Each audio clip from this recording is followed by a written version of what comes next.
Hello, election season 2014 is upon us, and it's time to start thinking about our candidates up for election to represent us at the state capitol. Joining me today is candidate for the 8th Senate District from the Democratic Party, Melissa Osborne. Thank you so much for being with us today, Melissa. Thank you for having me. So let's just get a little bit of background on you. I mean, this is a big endeavor. What made you decide to take it on? You know, I think it's an interesting story because it's not something I had ever contemplated, and it's not something I was even thinking about doing as recently as February of this year. I'm an attorney. I practiced corporate law for about 10 years before our family grew a little too large to make that manageable. I opened my own law practice in Avon, which has been a great way for me to stay engaged in the professional world and yet be close to the kids and be able to be there when they get off the bus if that's what my family needs at that time. But this year I was involved in the legislative subcommittee of the Bar Association, and some issues were coming up at the legislature regarding court reform, and I was trying very hard to get in touch with my representatives. I got in touch with John Hampton immediately, and I was sitting in his office the very next day talking to him about these issues, and I really felt heard and listened to, and I felt like I was able to have a conversation with John, that he was willing to be educated as well as to educate me, and I thought that that was great representation. I wasn't able to get in touch with our senator, and when I wasn't able to do that, I wondered who he was and how he was representing me. So I looked at his voting record, and I realized that we have very different views on how our district should be represented. And I hadn't been aware of that up until then. And that just got me to thinking and talking to people. And long story short, that's how I ended up here. Okay. Well, but you have to have a drive. You have to have a passion Sure. to take this jump, because it's a lot of work. I do. So tell me, what are some of the specific issues that got your attention right out of the gate? Well, as far as drive goes, you know, I said I'd never thought about running for political office before, and that's true, but I do have an undergraduate degree in political science, and I did work for the legislature right out of college, and this was more years ago than I would care to admit at this point. But I have always been interested in public service, and in my current law practice, I've been able to serve in juvenile court, helping the indigent with some of their legal needs, which has been very gratifying for me. And as a person, I'm generally driven to serve, whether it's been in a public service capacity or as a mom or as a PTO mom, or at church, you know, teaching Sunday school, things like that. And this was a place where I saw a real need. And I'm at a place in my life where I have the personal opportunity to do that. My kids are all growing up. I have a little more time on my hands now than I did when they were young. And I really did see a big difference in the philosophies on how our current senator votes and how I think our district should be represented. And these are issues that I feel passionately about, things like protecting women and children. And his votes were just so different than I think really reflect who we are. Well, let's talk about those specifically. Let's get into some the voting record. So Sure. where do you want to start with that? Let's start with children and families, or women's issues. Sure. On women's issues, the first issue that really, I think this was the first vote I saw that really stuck out, or it stuck out to me, and that was, we have a law in Connecticut that I think is both sensible and necessary, and that is that if a woman is sexually assaulted and she goes to the hospital, we require a hospital to tell that woman that there is such a thing as emergency contraception, and we require the hospital to give it to her if she wants it. It's not an abortion. It simply prevents a pregnancy if it's taken very soon after an unwanted experience like that. And our current senator voted against that law. And I think that reasonable people can differ on things like pro-life and pro-choice. But I don't think that reasonable people can differ on allowing a woman who's been assaulted to prevent a pregnancy from that experience. And I thought that reflected a very different way of thinking between Senator Witkos and myself. And I thought it really didn't reflect who we are as a district. I think of our district as a very centrist sort of place.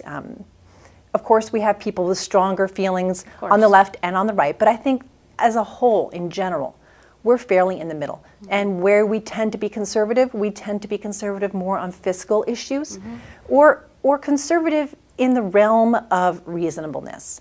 And protecting women who've been assaulted from an unwanted pregnancy is, in my opinion, and in the opinion of most people I've spoken to, not a reasonable position. Okay. Well, that's a good example to start off with. What's another example that you want to speak to? I know this. I mean, in the legislature this year, there was a huge debate that took up a lot of time with the legislature on gun control. Sure. What is your position on that? Well, you know, obviously after the tragedy at Sandy Hook, we did pass the broadest gun control bill in the country. And again, this is one of those areas where I think that from time to time, reasonable people can differ. I think it'll be very interesting to watch that law as it goes up the channels up to the Supreme Court. I do think there will be a Supreme Court challenge, and as the broadest gun control bill in the country, I'm very curious to see what the Supreme Court will do with that law. But again, I think reasonable people can differ about that, and I don't think, for instance, we have a law in Connecticut that says that children under the age of 16 are not allowed to handle machine guns. And we made that law after a little boy was tragically killed at a gun show when he picked up an Uzi, and the recoil was too much for him to handle. And again, our current senator, voted against that law. He was the only senator in all of Connecticut to do that. And he was quoted. I researched this because I was perplexed by his vote on this. And he was quoted as saying that the reason he voted no was that he felt that this law wouldn't stop future tragedies. I disagreed with him, and I think that while we can't stop all deaths, all tragedies, we need to stop the ones that we can. And unfortunately, I think that the tragedy that recently occurred in Arizona when the little girl was allowed to handle an Uzi, again, the same kind of gun, I think that proves that these laws do save lives, and I think that if Arizona had a law like Connecticut had, this tragedy would not have occurred, and it didn't need to occur. And again, that just reflected a very different way of thinking that the current senator and I have, and again, I think that those votes don't reflect how we as a district feel. Right. Okay. Well, and I think that tied into the whole this issue and legislating for gun control and how it evolved, a very serious conversation also evolved about mental health. Sure. And mental health sort of being in the mix when we're talking about weapons and dangerous situations. So let's talk about that a little bit. What is your position on mental health services, any reform that needs to happen? Well, you know, mental health services are something that I became very familiar with when I was representing parents and children in juvenile court. Obviously, there's a great need there, and I understand now more than ever the need for, well, first of all, destigmatization of mental health issues, because if people feel ashamed of a struggle they're having, they're not going to seek help for it if they're worried about what people are going to think. And in my opinion, mental health issues are more often than not, they're biochemical or they're behavioral related to traumas that people experience when they were young. They're not a result of fault or weakness. Right. And I think that first we need to educate people and destigmatize mental health so that people can get the treatment they need. And something I did learn also in juvenile court was that early intervention, early identification, and early intervention are really critical toward positive mental health treatment outcomes. Right. So I would be a big proponent of early identification and early intervention. There are signs for mental health problems very early on. And if we can intervene early and get treatment early, people have a much better prognosis, not just the individual, but their entire families and us as a society. Exactly. And it doesn't just benefit the individual, which is a good and noble goal and cause in and of itself, but it does help us as a community. We're stronger as a people, as a community, when all of us are healthy. Absolutely, absolutely. You know, this has also been there's a lot going on at the Capitol. Yes, there is. It's very busy, but there's been a huge focus on jobs. Sure. And the economy and bringing business to Connecticut rather than watching this exodus of corporations and companies leaving the state. What are your thoughts on how to bring business here, how to sustain business, how to keep business here, and then therefore how to create other communities and bring younger people in and families so that we sustain a good tax base? Sure. Well, thank you for asking me that, because at the end of the day, I think that for a lot, if not most of us, that's what this election is about. Senator Witkos and I can disagree all day long on social positions about things, but frankly, if I had looked at his voting record and his economic agenda over the years, and if I had seen that he was doing something great and creative and bipartisan to move us out of the problems that we were having, I wouldn't be sitting here today. I'd still be sitting in my office, doing my legal work. But I didn't see that. And that's when I became very concerned, because right now, I don't think that we have a body to spare in Hartford. And something that I think has, to our detriment, permeated politics, whether it's at the state level or at the federal level, is this unwillingness from both parties to work together for the good of the people. I think that both parties genuinely believe that they've got the best position, and if they just hold on and fight hard enough, they will prevail. But as a result, nothing's getting done. Correct. And one of the things that I do really well, and I don't do everything well, nobody does everything well, but I know my strengths and I know my weaknesses, and I'm a trained mediator. I have built my entire career on building consensus, on bringing people together, whether it was in my corporate career when I was getting big business deals done, or whether it's in family court or juvenile court, bringing parents together to decide what is best for their children, so somebody else doesn't have to make that decision, and so they can put the animosity aside for the best interest of their children. This is something I do well, and I think it is a skill that is sorely lacking in politics right now. Absolutely. I don't see people willing to work across the aisle, willing to reach out and build relationships to move their agenda, their ideas forward. People need to put forth your proposals. If you disagree with what's being put forward, that's fine. You should vote against it. Right. But then you've got to take the next step of introducing your own initiatives. A solution. Absolutely. It's not good enough to say no to what this person is saying. You've got to put forth your ideas. We don't have a body to spare in Hartford. We need all the good ideas we can get. And that's what I would bring to the table. I would bring the willingness to work across the aisle. I mean, yes, I'm a registered Democrat, but I'm married to a Republican, so I know I work well across the aisle. And I consider myself a very centrist person. I consider myself very independent thinking. I have voted Republican on occasion when I thought that was the best person for the job. And for me, it's not about party politics. It's about what can we do to get our economy going. I do have some ideas about how to do that. And those ideas are based on my really kind of broad perspective on what's facing Connecticut. Because, there aren't that many people who have both practiced in the corporate world and practiced with our least fortunate, most indigent members of society. So that really does, I think, give me a unique perspective on both the challenges and the strengths we have in Connecticut, and how to draw on our strengths to solve some of the weaknesses that we have. I think the other issue that you bring up so many good points in that statement. I think people are very frustrated with government and with politics because of this inability to work together. As they should be. Right. Right. Absolutely. But another issue that's kind of really important to families and really important to people in Connecticut is education and our school systems. And there's been discussions about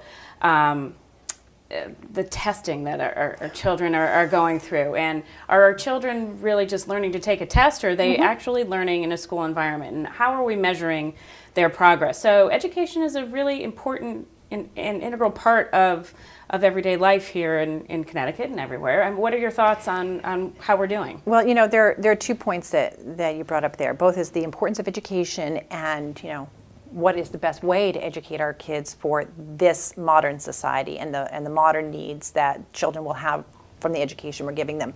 And the first is just my feeling. It's a little bit about me and about why I am passionate about education. I did tell you I'm a lawyer, but I certainly wasn't born with any kind of silver spoon in my mouth. I'm from a very regular middle-class family, and I worked my way here. I worked as a secretary during the day. I went to college at night, and I waited tables on the weekends. I didn't have anybody to pay for the types of tuitions that we're seeing, certainly not the types of tuitions we're seeing now, and that just wasn't in our family's economic reach at the time. So I worked my way to it, and when I went to law school, I did so with half my tuition was paid for by a merit scholarship, and the other half I funded through the student loan system. So I understand the barriers to getting the education that we need, not just for upward mobility, but just to stay afloat these days. Right. And I understand how hard that is, and I understand how individual everybody's path is toward that. And I think that comes to another point when we're talking about what is the best way to educate our children. One of the things that, I'm a mother of 4 children. My kids, Roman, Elena, Will, and Thomas, are 19, 17, 16, and 9.5, almost 10. And he wants that's to. important. Exactly. I just have to put that one out there. He's almost 10. What I've learned as a mother of 4 is how unique and individual every child is. Even kids from the same family are individual. Absolutely. And it's incredibly important, I think, to make sure that teachers' voices are part of, and parents, of course, are part of the process of deciding how these children are educated. Teachers are educated and trained for just this, and the cookie cutter approach toward educating every child the same way doesn't always work. Right. And especially when you're talking about children from very different socioeconomic backgrounds being asked to perform on the exact same test in the exact same way is difficult. I dealt with a lot of children who, they had food insecurity. There was domestic violence going on at home. They didn't know where their next meal was coming from. They didn't know if they would be safe at night. Right. And to expect that child to be able to perform in the same way that a child from a much more fortunate home situation can perform, it's not realistic, and it does a disservice to that underprivileged child because there's so much potential there that can be unlocked if they're helped in different ways. Right. And similarly, to judge a teacher for the performance of one child in this circumstance compared to a child in this circumstance, it's not reasonable. It's a wonderful goal to have children educated the same way and to learn all of the same things. But we need to be realistic about what the picture is that we're facing here. Absolutely. Well, you're not comparing apples to apples. No. So that's an excellent point. Tell me 1 or 2 things that you want to accomplish when Thank you get for to the asking State that. House. What I would like to accomplish, I think all of us are feeling the pinch of the tax burden that we carry, whether it's because of local property taxes or because of income taxes. And I think that one of the things I learned in juvenile court was that a lot of the jobs, some of the lower skilled jobs that used to be held by people that could pay an honest, decent living wage have been lost in our state. And we're doing a great job right now of pursuing high-tech manufacturing jobs, things like aerospace and biotech. And those are great jobs. And we're really on the path to pursuing those in a really sustainable way. And those pay a great living wage, more than a living wage, a very decent middle-class wage. And it's important for us to keep on pursuing those types of jobs to grow here in Connecticut because, we are at this very unique crossroads in our economic situation. Right now, in 2015, the year 2015, it will become just as expensive to produce goods in China as it is here in America. So we heard all about the offshoring, about where all of our jobs went to. And what we're now hearing about is reshoring. That's the new word. That's the new buzzword. These jobs are coming back from China.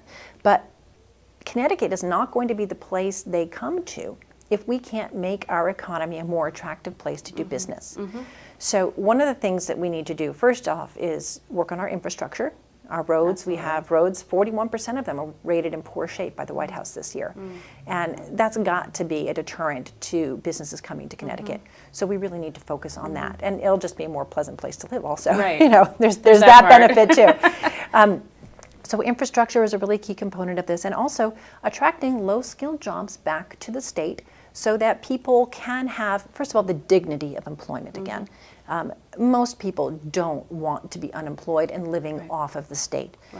Sure, there are some people, but in my experience, in juvenile court, most of these people I met, they want to be able to provide for their families. So we need low-skilled jobs, either because people don't have the education or perhaps they don't have the capabilities Right. of some of these other types of jobs that we're pursuing. So we need low-skilled jobs that pay a living wage, and we need to do things to attract those jobs back to Connecticut. And I do have ideas how to do that. And those ideas are, again, based on my breadth of experience, both in the corporate world and in juvenile court. So in the corporate world, I learned the skills and, that gives me the background to understand maybe some corporate structural changes that need to be made in order to incentivize companies to do that. And I understand the need, after having worked with people in less fortunate circumstances, for those low-skilled jobs here in Connecticut again. And that's just, one idea, but all of our ideas, when they come together, this is why I said we don't have a body to spare in Hartford. Right. It's all of our ideas taken together, working together, regardless of party affiliation, to come together to build the foundation that we need. This problem didn't happen overnight. No. It's not going to be fixed overnight. Right. We need to That's start somewhere, not. though. It's not a very popular. That's not a very popular thing to say. I can't snap my fingers and say that 4 months after I'm elected to office, all of a sudden the economy is going to be great again. Right. I can't do that. But this is like any skill, anything that we build in life that's worth it. It takes hard work, and it takes building block upon building block. So if I bring my ideas, and the senator from the next district brings his or her ideas.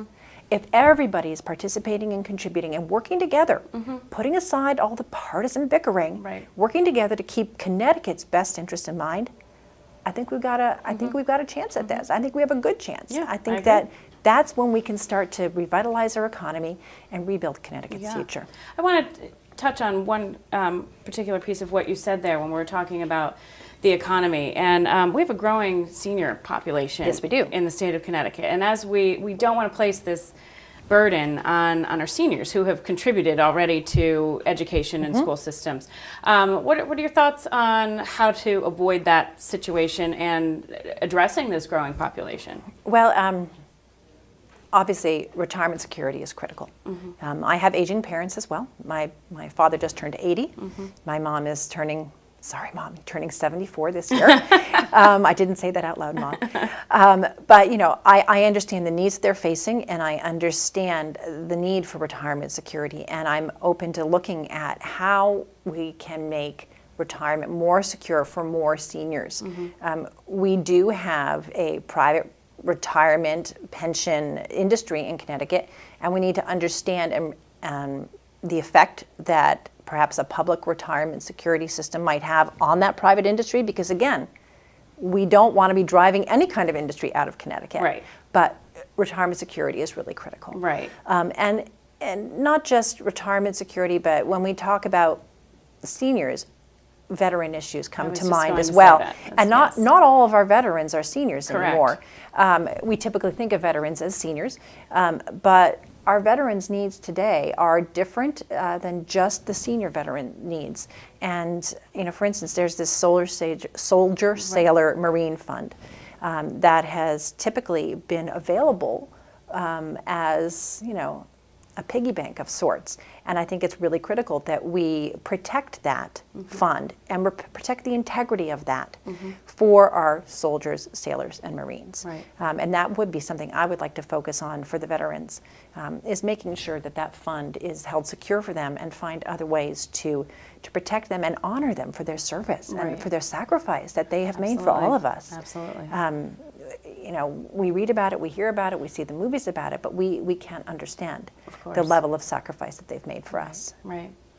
Well, Melissa, we've covered a lot in Yes. this period of time, so thank you for being candid with us about your candidacy. And if people want to find more information, they can go to your website. They can, melissaosborne.com. I'm also on Facebook, Melissa Osborne for Senate, and I'm on Twitter. Okay. I'm just learning how to tweet. My kids are teaching me that. But I think that one thing you said was thank you for being candid. I can't always promise to agree with people, but I can always promise to be honest, to speak how I feel, to tell you the truth, and that's what I would want to be, a truthful, responsive representative, and that is my promise. Great. Well, thank you, Melissa Osborne, Senate, 8th District Senate candidate for the Democratic Party. Thank you. Thanks for being with us. Good luck. Make sure everybody you. gets out to vote November 4th. this November. It's important. Your vote is your voice, so get out to the polls. Thanks again. Thank you.